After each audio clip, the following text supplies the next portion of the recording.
boy Frank Gore. I'm listening to 49er Rush, Niners all day.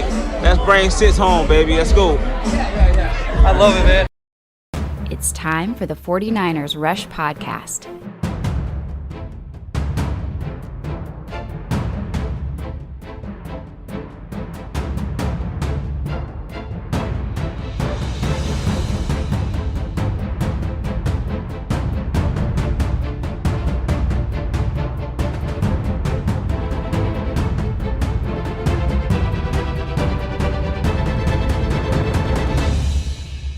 Here's your host, John Chapman. What is going on, faithful? It is absolutely incredible to be with you guys. It's Wednesday, and I just got finished putting up some Christmas lights, which is a little bit late for the Chapmans, but that's okay. It's kind of what we do. We leave them up late, too. I don't know if anybody else goes through that, but anyway, we got the Christmas lights up, and I was dying to get on this because I feel like there's so much stuff to talk about. This week, it's huge. You're coming off a very decisive win, overtime win. You're vaulted yourself up into the playoff rankings to put yourself in a position to be successful and to get into the playoffs. Well, this game is as big as any of the 4 games left. I told you 3 weeks ago, the Vikings game, right? Then you had the Rams game, and then the other Rams games and the Falcons game. Those 4, if you win those 4 because they're contenders and they're all in conference, if you want to get into the playoffs, these are the things that you have to do. And so a lot of stuff before us this week. So here's what I got today. I want to jump into injury report. We've got some fresh clips from Juan Solis on today's press conference from Kyle Shanahan. We've got some fresh clips from our Patreon breakdown in the offensive series, which again, this week was fun. Overtime, you get more plays. More plays, usually makes people more happy. And so we're going to go over some of those things. And again, I almost titled this episode Kittle and Company, because we're going to spend a significant amount of time talking about George Kittle and what he means and what he has done these past few weeks. If you look at what the 49ers have done, we're 4-5. 4 out of our last 5 games, we have won. Now, again, there's so many reasons why that is. Like, it's not just a one person or whatever. But guess what, guys? Kittle came back week 9. It's so, make no mistake, this winning 4 out of 5 games, George Kittle has been paramount. Even in the game where he didn't receive a lot of targets, it didn't really matter because he was so impactful, having 40 rush attempts in back-to-back games and getting those wins. So he can do it by being that extra blocker. He can do it by being the extra stud in the passing game, which we saw the last 2 weeks, which is probably the most fun for us, right? So we got a lot of stuff to talk about. And Tommy, want to say thank you, man. Appreciate the gift. He says the best Niners pod on any platform. I appreciate that, Tommy. I can tell you what, this is probably what we'll end the podcast with. Travis Benjamin would probably disagree. In fact, there's an exact quote that I kind of want to make like my life motto from Travis Benjamin. We'll talk about that later. Little tease there. Anyway, we'll get to that. So, shout out to all the Countdown crew coming in with the hashtag CCs. Absolutely love it. Let's talk some injuries because I always like talking injuries first. I don't like talking about them at all. The impact that they have on the team is paramount for sure, but I never like leaving with that. I always want to get it out of the way. So here we go. Here's Kyle Shanahan, the man himself, who just had a birthday, by the way, talking about injuries with the 49ers at today's practice. This is a very fresh clip here. Right, the injuries today. Aziz won't practice elbow. Fred won't practice ankle. Elijah no practice concussion knee. Maurice Hurst calf. Kittle knee soreness won't practice. DJ Jones same thing. Greenlaw groin. Alex Mack and Bosa and Dante won't practice. That's not injury. I mean, it's not injury related. Throw Trent Williams in that also. Tart has a glute. He'll be limited. And Ambry, concussion, he's limited.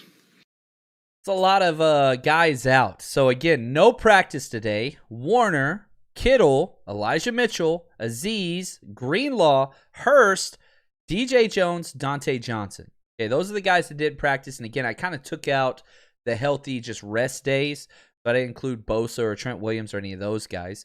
And a lot of these are just bang-ups. If the game was today, I think almost everybody would play except for Elijah Mitchell. I think he's still on the side, going through stuff on the side. So he's still got to clear that concussion protocol. But limited was Thomas and Tart, which is significant because we're just we're stuck, really, to be honest with you. At the cornerback position, we just have no depth. If Dante Johnson comes back, which I would fully expect, but again, everybody handles their stuff differently, and there's nothing wrong with that. Now, one player, Tommy asked this, I wonder if Mitchell even plays this week. I would say yes. I think Mitchell does play this week, and whenever he does, our entire offense is completely different. Jeff Wilson was good. Jeff Wilson did exactly enough for the 49ers to get their victory. Like, he didn't go above and beyond. He didn't have a career day, but he moved the ball. I mean, you average over 4 yards to carry against a loaded box. You're doing your job. So I'm not worried about that. I do believe Elijah Mitchell will play this Sunday, but again, you never know with the concussion protocol. Like, a lot of injuries, you'd be like, all right, boom, 2 to 4 weeks. Okay, boom, this. You don't know with these things. They're always different. That's just what they are. What's up, Bryce? Appreciate the gift. He says 49ers versus injury equals loss. They put out a metric. Most snaps lost by starters projected on the initial roster. 49ers were still first, which I thought was crazy this year. It sucks, but yeah, man. Let's see here. Bro, he says, any projected return date on Hurst? This is a tough one, because Maurice Hurst started the year on IR, right? He made the 53-man. Then they put him on short-term IR, then he came back. You cannot put a person cannot return from IR twice in 1 year. So this is where it gets weird, because it's like they didn't put him on, IR again. They couldn't. So that means he'll be back in 3 weeks, right? We don't know. Hopefully soon. But our DTs have played well. They really, really have. Somebody who's not going to be returning soon, D Ford. I mean, that's what sounds like it. You'd have to talk to him about that. But, I mean, it's a back thing that, I don't know if there's much rehab for it. You got to keep resting it. And, we've done that a bunch. So it's been tough on him, tough on us. And it's just an unfortunate injury. So D Ford is on IR, and he's done for the year. This hurts. Such a good dude. And it has really, I said earlier this offseason, like, we got all the glowing reports. D Ford's back. He's better than ever. Fill in the blank. And I kept saying, like, hope for the best, but you don't expect much. I said if he gets 1 sack, that's a win. Well, he got 3 sacks. He got 3 sacks and 2 tackles for losses. Like, he was all right. He was in and out of lineups, but he was pretty good early on. Just can't sustain it. He needs to be done with football. Let's be real. But before people get upset with D Ford, like, let's put some context into this. Did we overpay for him? Yes, we did. We traded a 2nd-round pick for him to the Chiefs. That was the number 63 overall pick, by the way, because, again, that was the year we came up short in the Super Bowl.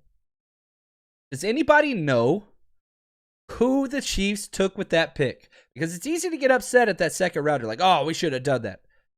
I'm going to leave this in the... Somebody tell me without looking it up. Who did the Chiefs take with that number 63 overall pick? Because most people don't know. And I don't know. I think you have to Google it to find out. We'll see what's up here. I'll give you some time there. Adam Garcia, thank you, man. He says, man, it's concerning that Mitchell hasn't cleared protocol. Running back depth is scarce. Deebo getting 8 snaps a game in the backfield is concerning. You're right. I'll also say this. You go back to when Mitchell was in the lineup, Deebo got, again, I think it was 7 or 8 carries that game as well. It seems pretty clear Kyle Shanahan wants to continue to get Deebo the ball any way that he can. And that's an issue. He was asked, Kyle Shanahan was, I'm going to jump back to the D Ford, but I want to see if somebody could answer this and put that out there. Kyle Shanahan was asked, what about Deebo's receiving stats? He was like on record pace and all this stuff. And now, I mean, back-to-back weeks, he's got 1 or 2 catches for minimal yards. This week he had 1 catch for 22 yards. So Kyle was asked about his stats receiving-wise and what that looks like. I mean, it's just kind of how it is sometimes. I mean, Kittle had some real good stats these last 2 games. I mean, games before that, I don't think he did, but it didn't mean he played much different. It's just how it works out. And, Deebo didn't play as much third down. Him not practicing all week, we limited him a bunch just with his play count and stuff. And I think he ended up getting like 40, 45, but didn't have as many opportunities, but the one we did give him an opportunity did pretty good on. And so, here's what I will say. Deebo's been great and just as effective as always. It's just not in the passing game. And I think we got to be okay with that. Is he going to be up there for, receiving yards and all that? No, he's not. But we're still getting the big play explosiveness, and it's working. I mean, the most electric play of the entire game was the Deebo touchdown run, which was incredible. No, it was not Creed Humphrey. It's a year prior. Creed Humphrey's my freaking hero. I knew he was going to be amazing. He's the top-rated freaking center in the NFL, not rookie. He's the top-rated center. Hasn't given up one quarterback hit all year. I tried my hardest. Trey Lance and Creed Humphrey. It was easy, guys, and we messed it up. Nope, it wasn't Thornhill either. Was not Thornhill. They got him earlier. Wasn't that pick. Now, sticking with Deebo, and then I'm going to give you guys the answer because it's a rough one. It's a deep dive question. This is one of the Patreon clips that we put up this week, just yesterday, on Deebo's touchdown run. So if you want more of this, obviously Patreon, we push it every day on here. Patreon.com, 49ers Rush Podcast. You'll find it there. But here's Deebo's run, and it's not just Deebo. 3 key blocks on this play. Played really, really well. Gets out there in space. Awesome block there from Jennings on the sill. Amazing block from Jennings and Kittle. Great job. One-on-one at this level. Gets to the outside and pins him in, giving Deebo the sideline, and Deebo's just going to do the rest for the freaking touchdown. But make no mistake, these 2 players with Kittle coming out there as well. Is that Kittle or Warner? It might be Warner. I don't know. But this block right here, and then boom, right here. I mean, this is so good to turn your hips. It basically almost like a punt return wall. Get behind me, man. Get behind me and go. Huge explosive play. Biggest play of the day for the 49ers offense. Deebo's so good, man. 11 touchdowns on the year. 6 rushing, 5 receiving. Yeah, that's Kittle. I mean, that's him against his friend, Nick Bosa's friend and, college teammate. But golly, man, watch freaking Juwan Jennings. Tight end, wide receiver plus is what I've heard guys like this referred to in draft profiles, which I like. Because he's a wide receiver, Juwan Jennings, but he's going to block like a damn tight end. I mean, he just put that D end on the ground. Then you see Tom Compton out here sealing the edge, and Deebo just going to do the rest. Yeah, come catch me. Yeah, try to. This ain't flag football, son. Tell him be quiet, Deebo. Tell him right there, baby. Time to hush up, guys. Oh, I love it, man. Just what he brings to the table. It's different. Now, the running game is different without Elijah Mitchell. Buck, you asked this question. He says, will Wilson get back to what he was like last year, or is he just a lost cause? I don't think he's a lost cause. Going through the film yesterday, pass protection, he was unreal. I mean, he saved so many plays stepping up against the blitz and pass protection, and I think he's a between the tackles guy. The 49ers offense has shifted from this outside zone handoff to the outside zone toss. That's not his game. That was never his game. Jeff Wilson is at his best whenever he's hitting between the tackles, pass protecting, and opening up in the passing game. That's what he is. He's not a speed guy. He never was. And you can go back to almost all of his highlights. They were all between the tackles. But the difference this year, everybody's loading the box more, way more than previously. Like, you can go back 2020, 2019. I mean, we're facing 8, 9-man boxes, play in, play out. And that's the issue. I'm going to be honest with you. But he still averaged over 4 yards a carry. Now, let's go back to our question. The correct answer for the D4 traded pick, number 63 overall, the Chiefs took linebacker Willie Gay. Now, he has not been good. He's been a below-average linebacker. He started a lot of games for him as their number 3 guy, but he's not a good linebacker. He's a coverage guy. It was very below average in the run. That's what we gave up for him. Now the contract. Okay, if you want to get upset with the whole D4 thing, the amount of contract, that I understand. But again, that dude could have walked this offseason and kept all of his money. He chose not to. He chose to redo the deal to help the 49ers, not himself, because he knew if he didn't, they were going to cut him. So he redid his deal to a very team-friendly cap penalty in our cash-strapped year. We do not keep the best player in the NFL, Trent Williams, without D Ford this offseason. If D Ford says, nope, peace, I'm out, I'm just going to take my money and go, which he was obligated to do so, we do not get Trent Williams. He's a Chief. And then it's Creed, Humphrey, and Trent Williams, the Chiefs, and I'm not a happy individual. But because of D Ford redoing his deal and betting on himself, we were able to lock that deal up. And I think that's important. It's easy to kind of take out, and just be like, well, he's injured all the time, so that's the issue, blah, blah, blah. No, that's not it. You got to look around. You got to be able to pay attention to these things. Yeah, and Adam, you're right about Juan Thornhill, who's another guy I love coming out of Virginia. Amazing ball skills. He's been injured a lot as well. Most players in the NFL are injured. You look across the NFL, it's not just the 49ers. It's usually mostly the 49ers, but it's not just us. Now, real quick, this was awesome. I'm glad that this got brought up. Let's go freaking Mexico, baby. The announcement was just made that the 49ers will now have a market in Mexico officially through the international program. What are your thoughts on San Francisco possibly playing in Mexico or essentially having maybe a training camp or a camp with players out there? Oh, I'd be all for it. I love Mexico. I love going there. And it does seem like they got a bunch of diehard Niner fans too. So we get a lot of love there when we go there, and I always enjoy it. And I'll tell you this, a lot of the Patreon supporters, thank you, everybody.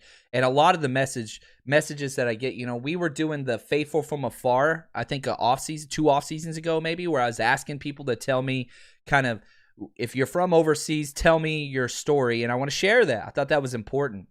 And so many were from Mexico. And a lot of the relationships I've built with, just virtually through our Zoom Hangouts that we do on Patreon and stuff like that in the comments and message emails, it's been with people from Mexico. And I freaking love this. I want the 49ers to play there so freaking bad. And if they do, you bet your ass I'm going to be there.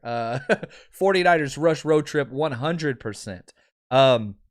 Bigfoot. Bigfoot's mom. Big difference between Bigfoot and Bigfoot's mom. Got to respect the missus. Love the tag, brother. He says, hey, John, are there still hotels in Los Angeles available? You have one day. If you want to, because what happens is we're only allowed to lock up our hotel rooms all the way up until, what would that be, Friday. And then they open them back up and we lose our discount. So I've already got my hotel. A lot of you guys already got your hotels as well. If you want to do that, you have to go to 49ersrushroadtrip.com. You click on Los Angeles because that's for the, the week 18 versus the Rams game. And then you can get your tickets there. They're $25 a piece, include insane amount of stuff.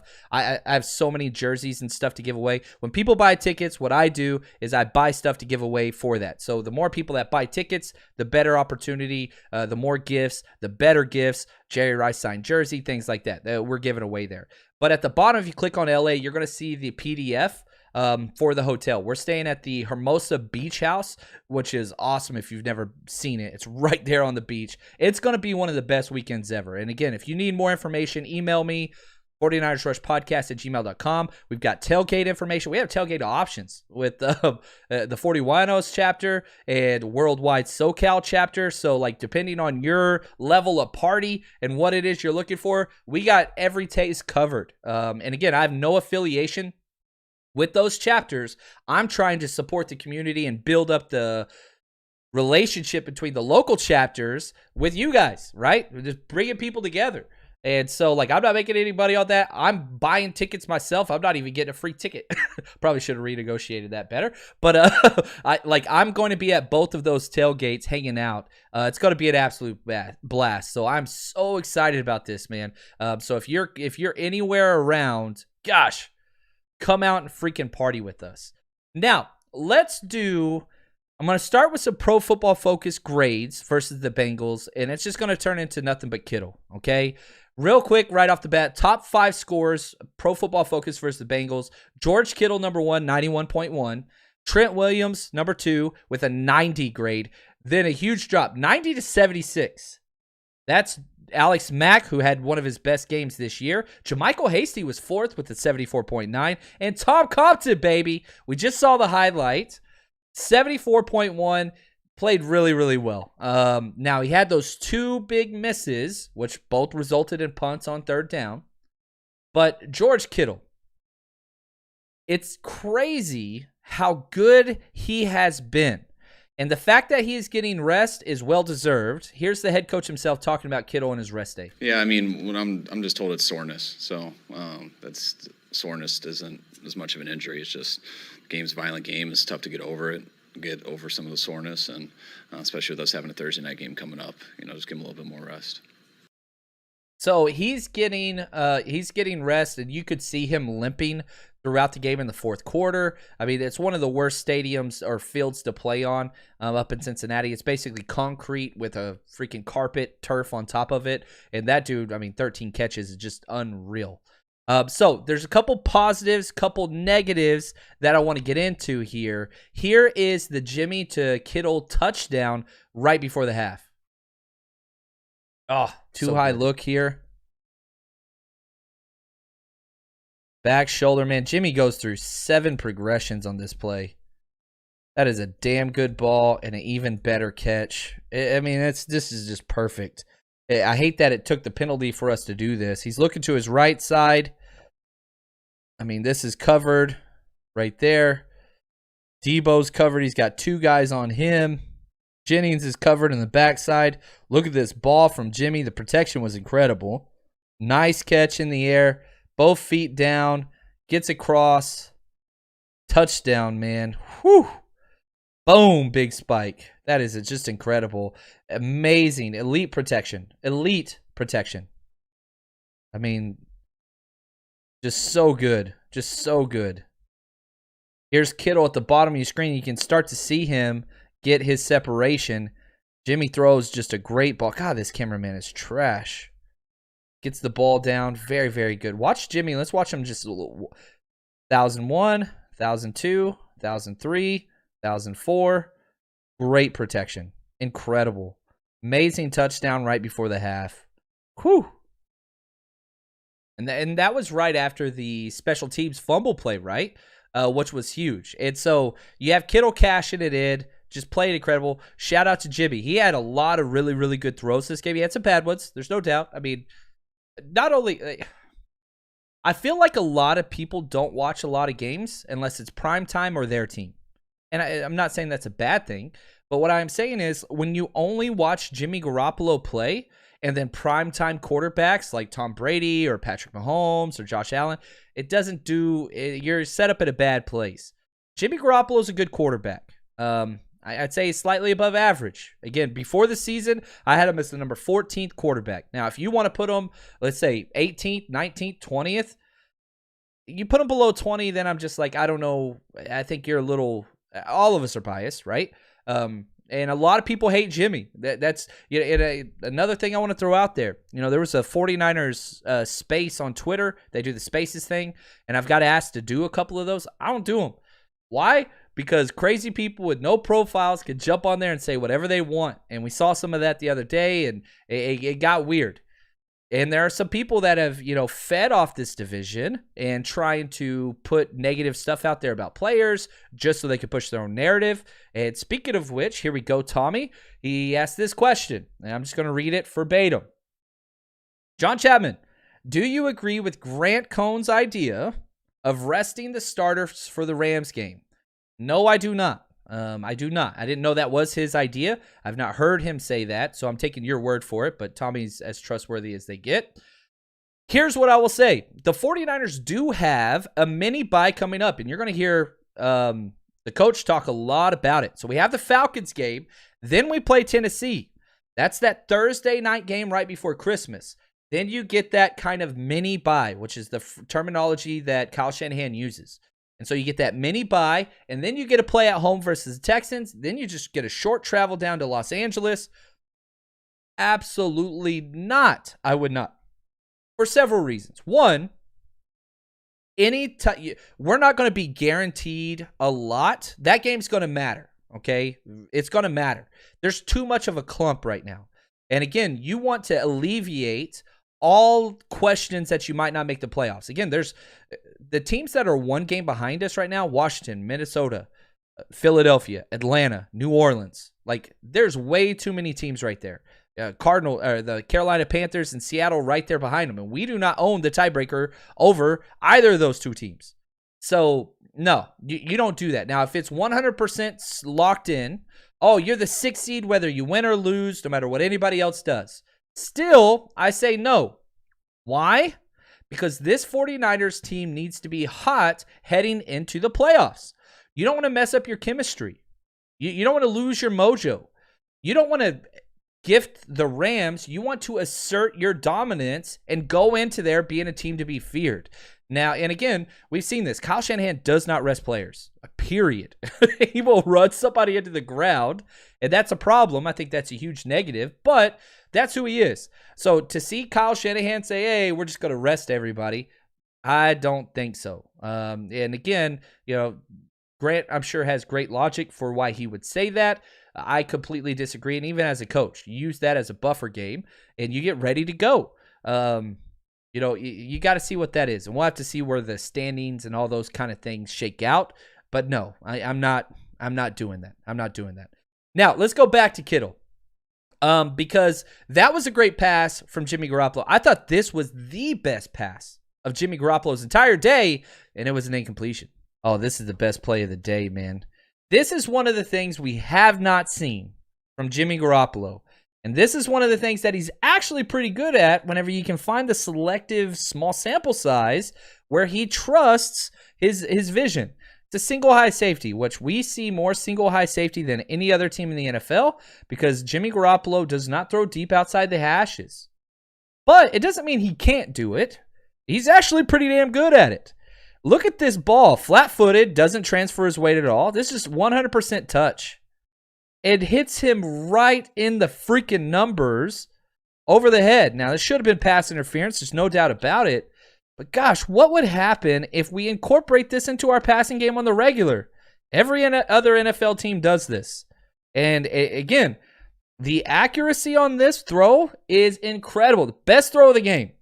Best throw of the game, and it's an incompletion. Now, it is pass interference. There's no doubt about it. He's got that back arm pin, doesn't look back to make a play on the ball, creates contact, all those things. But, and this is one of my things that I love, too, about Kittle. He ain't going to complain to the ref. That ain't who he is. He's not a Seattle Seahawk. That's not what he does. He's a man. He's going to take care of his business. You're going to call it, that's cool. It's like that guy at the pickup game, basketball game, that's always calling foul. Like, what are you doing, man? Man up. And so you can see right here, in this still shot, if my stupid head wasn't in the way, that his arm's pinned to his side. Like, I mean, it's almost a one-handed catch, and he almost makes it. But, it's what it is. They're not going to get the calls. That's just not really who we are. But, man, he hit him right in the chest. Amazing throw from Jimmy Garoppolo. And incompletion, unfortunately. That was awesome. He even hit that back shoulder fade to Jawad Jennings in overtime, which was, that was clutch, man. I freaking love that.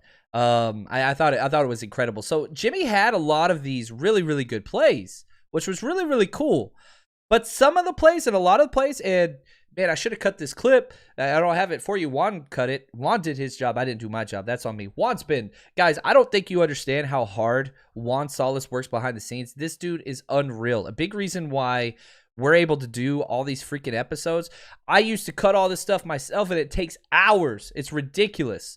So if you see Juan Solis, which he's coming to LA, buy that man a beer or give him a high five, or I don't know, because he's unbelievable. I do share. I've been asked this lots of times. I do try my hardest to compensate him for his stuff monetarily. I want to do way more so, but we're building this together. And as we do build this, hopefully that could be more so, because that dude deserves everything. He's incredible. Now, Jimmy was good, and he had some bad plays for sure. George Kittle, however, he was creating on his own. So I'm going to play this clip, and it's not a highlight really, but I think it is a testament to what this guy does to defenses. That dude's up for the challenge. It don't matter. It don't matter. Freaking Spartan Warrior. Makes 1 miss. All right, come on. Makes 2 miss. All right, come on. Just look at this, man. This is insanity. Just like this still shot. Like, this is what George Kittle does. That's just...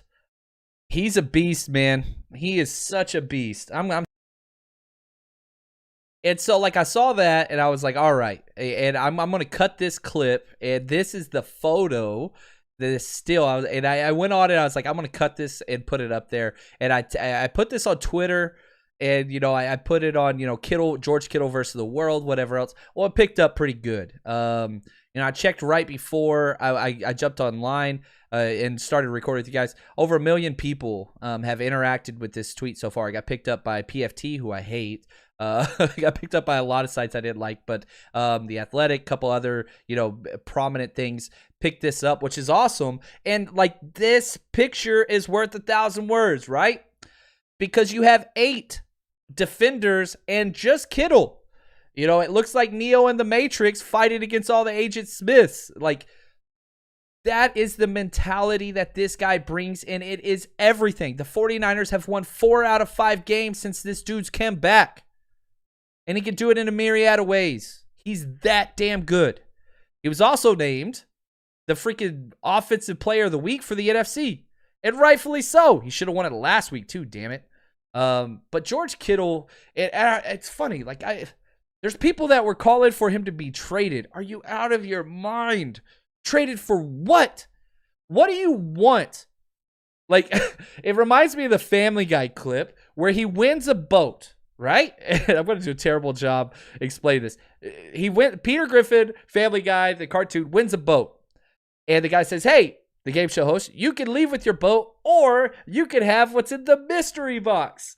And Lois, the wife, is like, no, we're taking the boat. And Peter, like, shushes her and says, Lois, do you not understand what could be in this box? It could be anything. It could be a boat. And so he shows the box, and of course it's nothing. It's like a gift card or something, whatever else. But this is the logic, right? We just talked about what we traded the 2nd round pick for D Ford. What did that equate to? Willie Gay. All right, congratulations. Boom. We'll find an undrafted free agent. I would prefer to take Hilliard, you know, who we had in the offseason, who we traded. Like, it doesn't matter. We find linebackers just wherever. It doesn't matter. And so, if you trade Kittle, what the hell are you hoping for in return? Oh, we got to get those draft picks. Are those draft picks going to turn into George Kittle? Because they're not going to, right?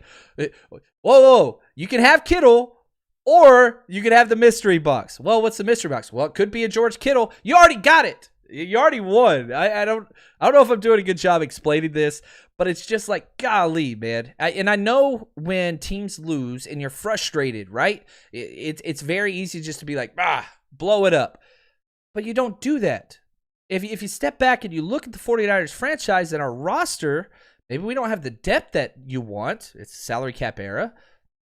But you legitimately have the best tight end in football. You legitimately have the best left tackle in football. You have the best two-way offensive weapon, wide receiver / running back Deebo in football. You have Nick Bosa, the best freaking D-end in football. Now, you might say, okay, well, Myles Garrett, TJ Watt, he's at least up there. Fred Warner, down year for sure. He's by far one of the top 4 linebackers in the league, even where he is now. So it's not like you have to just be like, and I know, everybody's going to be like, well, the clickers and all the people hot takes and whatever else. No, George Kittle is the real deal and has been every time he's been healthy. You're like, well, he gets injured. Dude, the NFL people get injured. And whenever you throw somebody the ball 13 times, or you throw it to him 15, when you have 13 catches in one game and there being 8 guys tackling you, what the hell do you think's going to happen? Well, he delivered the win for you. And he played well enough to deliver the win against the Seahawks as well. But you didn't, it wasn't necessarily on him. That's what it is. And so, I don't know, man. Yeah, Clay, Grant said trade Bosa as well. And I'll say this about Grant Cohn. And I again, he deserves a lot of the criticism he gets. I'll say this. he's one of the only people that I can say works as hard as I do, or harder. The dude goes, he works his tail end off. But yes, he has an agenda. He tries to do that. But again, I consider him a good dude, relatively speaking. I disagree with almost 95% of what he says. But again, it's what you're selling, all that stuff. But I don't quote unquote hate anything that he does. I just disagree with it, and there's a big audience for what he does. The fact that Stephen A. Smith and Skip Bayless, those guys are the highest paid media people, is disgusting to me. I will not watch ESPN because it's just garbage. Stephen A. Smith doesn't even watch football, yet he commentates on football. That's hilarious. He doesn't watch the games. He doesn't. But people like that. But you're here, right? You're not there. You're here. So I want to say thank you for your support, because again, we're different. Let's see here. None your business. He says, thank you for the gift, first off. Appreciate that. John, do you honestly believe we can compete for a Super Bowl this year? Crazy things happen. Crazy things happen. There's no doubt we are a matchup-driven football team. Here's what I mean by that. We don't match up well with the Cardinals. And so if we got to play the Cardinals, not saying we can't win. We almost beat them with Trey Lance.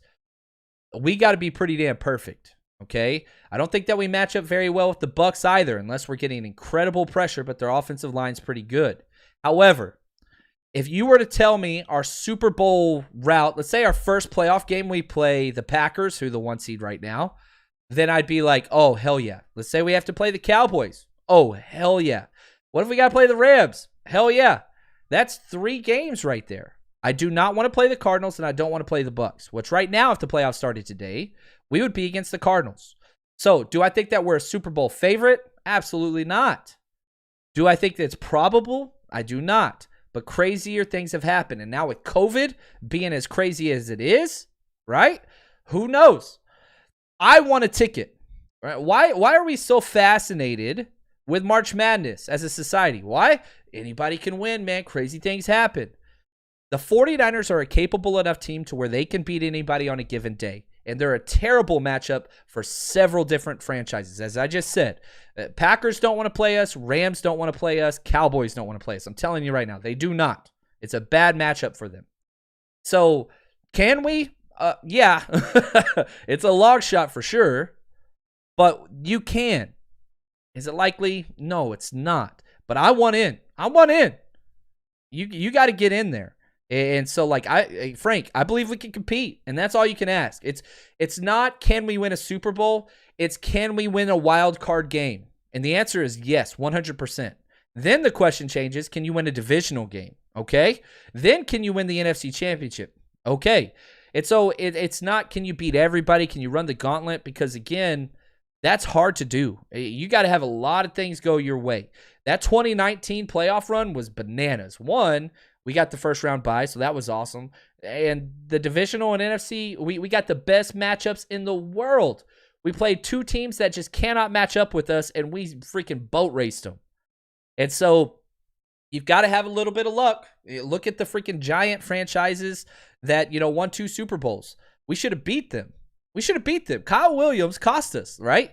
And so were the Giants that year good enough to win the Super Bowl against New England and pass us? No, they weren't. But sometimes punt returners fumble, as we found this Sunday and last Sunday, right? So those things kind of step in. So I don't know if that answers your question, but historically, and whenever you look at the game logically, I've been a part of so many games that teams had no business winning or competing in, and stuff turns around. And momentum is a powerful thing. And with the 49ers playing bully football, if they get the right guys healthy and all those things, we can beat anybody in the NFL. So I do believe that. Am I betting on us to win the Super Bowl? I am not. Am I betting on us to make the playoffs? Yep, already have, and I keep doubling down on that one over and over and over again. And so if you are a bettor, oh man, big week. Frank the Tank, baby.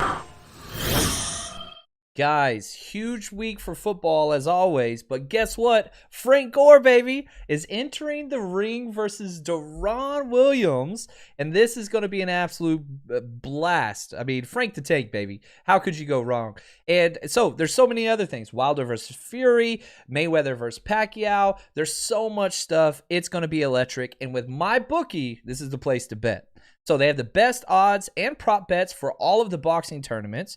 And on top of that, you can double your initial deposit up to $1,000 using the promo code 49ers, 49ERS. That's double your deposit, double your funds, and double the excitement for the boxing matches and football matches if that's your thing. But right now, again, every $10 you bet on Frank Gore, if he wins, you win 11 back. So head over there. What are you waiting for? Support Frank the Tank, baby. It's going to be a lot of fun. So don't miss out. Double your first deposit up to $1,000 using our promo code 49ERS or use the QR code on the screen. And let's go. Bet anytime, anywhere, anything, and win with my bookie. All right, and we will have our bets of the week up probably Saturday. Oh, man. What's up, Adam Spence? He says, hashtag CC, hi from Dubai, all the way around the world, man. Long-time listener, first-time caller. Adam, I just want to say thank you, man. Appreciate you being here. Means a lot. Jump in. You got any questions, man? You got first call, man. So if you got any questions, comments, stuff you want to throw out there, please do not hesitate. I want to talk about it. Now, another issue that I have, and I thought that this was important, and I wanted to jump in. This clip that I'm going to show you was the first sack, I think, on the first drive that we took. And I thought it was important because I like Jimmy Garoppolo. He's a good quarterback, but obviously we all know Jimmy's issues. And I think that these next two clips that I want to talk about and spend some time on highlight kind of the main issues at play with Jimmy Garoppolo as quarterback. Oh, that is a blitz. It's a 5-man blitz. And, man, a couple things. You've got to get to the 35-yard line, okay? This route's open, but not going to get you what you want. This is open, not going to get you what you want. Maybe Dwelly across the middle. He's trying to hit one of these two. I mean, Jimmy ain't throwing this ball. This is open, but he's already got sacked by that time.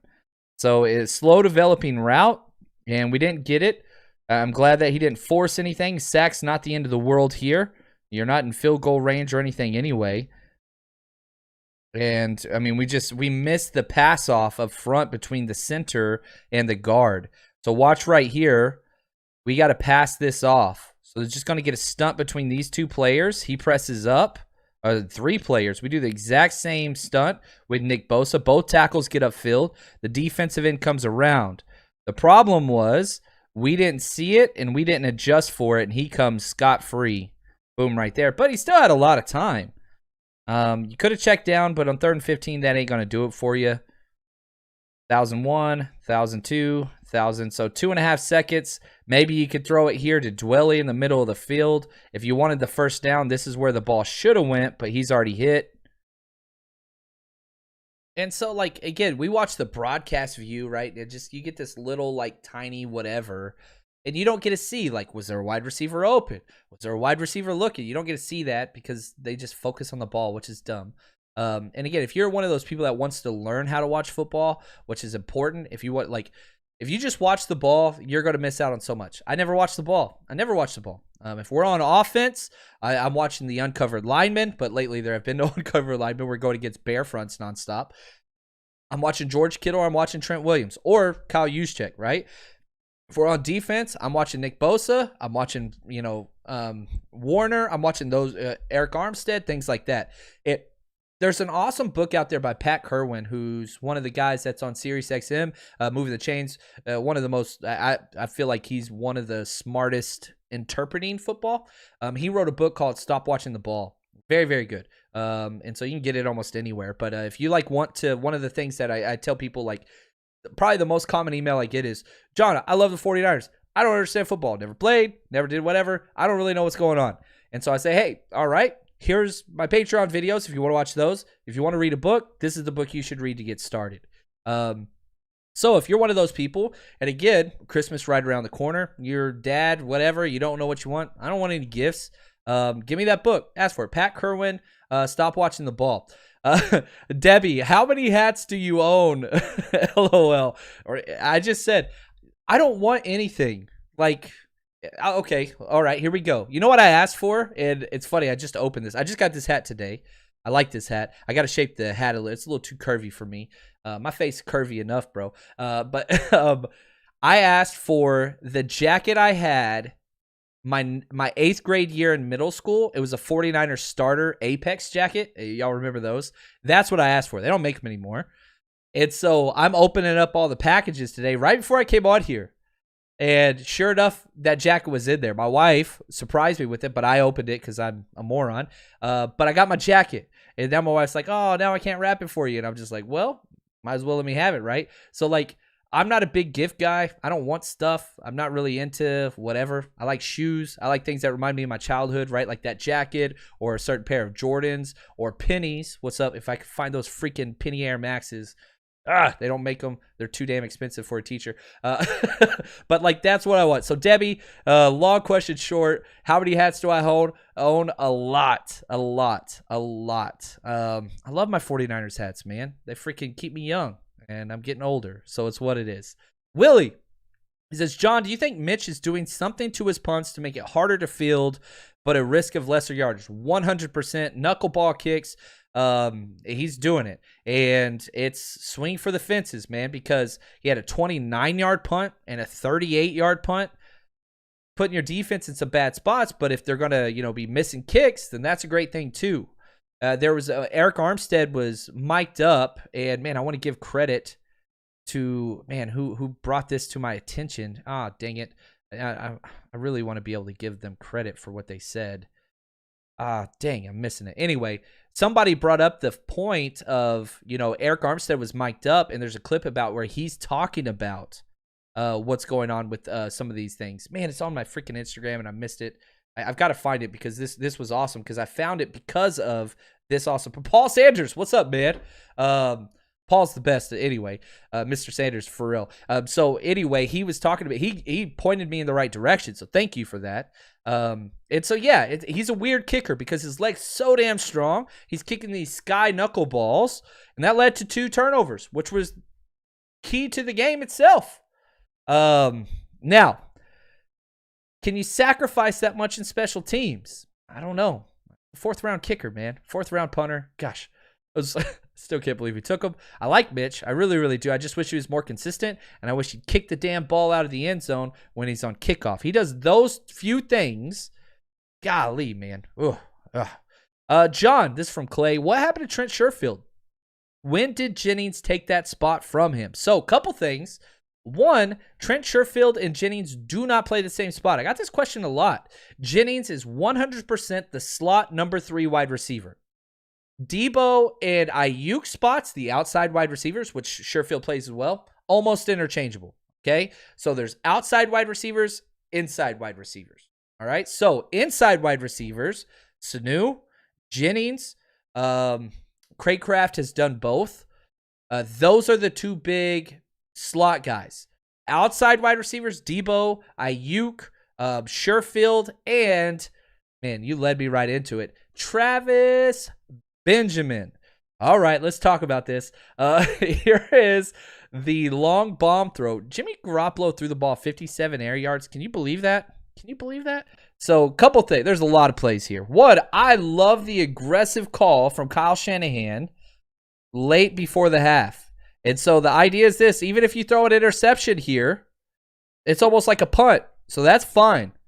Airs it out, and you can see Jimmy already let it go. Travis Benjamin's got him beat. Turning around, comes back to the ball, hits him in the chest. Yeah, the defender got in there, made a play, and drops it. Now, a lot of people want to talk trash on Jimmy Garoppolo for his arm strength. Look at this freaking throw, okay? He's letting this go at the 13. Which means that's 37 yards to the 50. Look where this ball lands. Boom. At about what? So 37 yards here, 47 yards here, 57 yards here. That ball would have came down. That's a 60-yard in-the-air throw. Was it late? It was late. I wouldn't call this necessary. You could call it underthrown. It's a timing issue. He needed to let go of the ball sooner. Instead of waiting for him to clear, that's where he let it go. And so that's why he did go. I mean, throwing the ball 60 yards in the air, that's not an issue arm strength-wise. The problem is you just got to let it go sooner. That's where the ball should have been let go. Right there. That's where you got to throw it. Again, he just holds, and that's a problem. I mean, 60 yards is fine. I mean, everybody wants to, gawk at Justin Herbert, and rightfully so. He probably has the strongest arm in the NFL. His impressive touchdown was 60 yards in the air. Well, so was this. The problem was he's throwing it back from the 13 and not at midfield. But make no mistake, man, I don't care. Travis Benjamin, catch the damn ball. That's your job. You get 2 snaps, man. Last week, you fumbled the freaking kickoff return and cost us the game. This week, you go out there and you drop a huge 60-yard bomb. Was it a tough catch? Yeah, but I don't give a damn. Catch the damn ball. It makes me laugh, man. It makes me laugh. And I don't laugh because I have nothing wrong with Travis Benjamin. He was a stud back in the day. He was a stud. He's an absolute burner. He burned those guys. He's got speed. Awesome. Can't catch the damn ball. Can't return a kick. Can't return a punt. What's he doing? What's his what would you say that you do here, right? Like, let's go Office Space on this. Like, what do you do? Now, I tweeted this out, and Twitter probably was not the right place. I didn't add him. I don't do that. I never add players. Like, they're players. I cover the team. I don't cover the team. I'm a fan, man. I'm a big, rosy-cheeked, overweight, goofball fan with badass hat collection. That's who I am. Like, that's it. Having said that, I tweeted out after one of these mini plays that he has had in the past 2 weeks that didn't go well. I said Travis Benjamin should not be on an NFL roster at all. He responded a little while later, and I quote, "He's delusional. That's why," the letter Y, "he tweeting and not AGM." So I'll say this. Travis Benjamin, you're incredible. You are a pro athlete that has done amazing, incredible things, and I apologize if I hurt your feelings, but, man, you got to do better. And I apologize. Like, I don't want to mess with your money. I have no ill will whatsoever. I got pretty thick skin, literally and figuratively. It's what it is. But I recorded this take after he called me out. Now, he's since deleted that tweet, and that sucks because, like, I retweeted and I liked his tweet. Like, I was like, oh, boo, I like that. I like that we're having this discourse. And I get it. Like, you have people that attack players and whatever else. I don't ever want to be that person. A big reason why I call Dante Johnson number 27 is because I don't like saying bad things about a grown man. And so I didn't want to keep putting his name out there, so I started calling him number 27. I thought that was his last game ever. Well, that was 4 years ago, and so it kind of morphed into a thing. Dante Johnson is an amazing man and a great freaking human and a great teammate. Is he an outside corner? Hell no, he's not. And he's cost us a lot of games. Is he a good slot receiver and kind of special teamers? Yes, he is. He was never supposed to be a starter. We've had injuries, all those things. So back to this with Benjamin. I'm sorry I'm going off on this. But, like, I don't have a problem with Travis Benjamin at all. I'm not trying to start beef. I apologize if that's what it's turned into.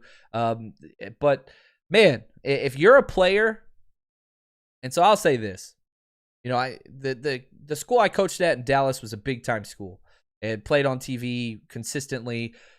Several players in the NFL, so on and so forth. And, like, when social media comes out, like, you would have to tell your players, like, especially after a loss. I mean, you're playing big-time schools, and everybody saw it, and your grandparents, all that stuff.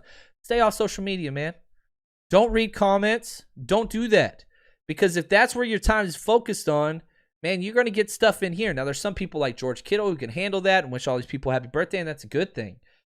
But if you try to enter into Twitter beefs, it's not going to go well. Not because I'm going to, like, oh, like, I responded with a gif of, like, the kid that, like, eyes dart back and forth, and that was it. And I liked his tweet. Like, I don't have a problem.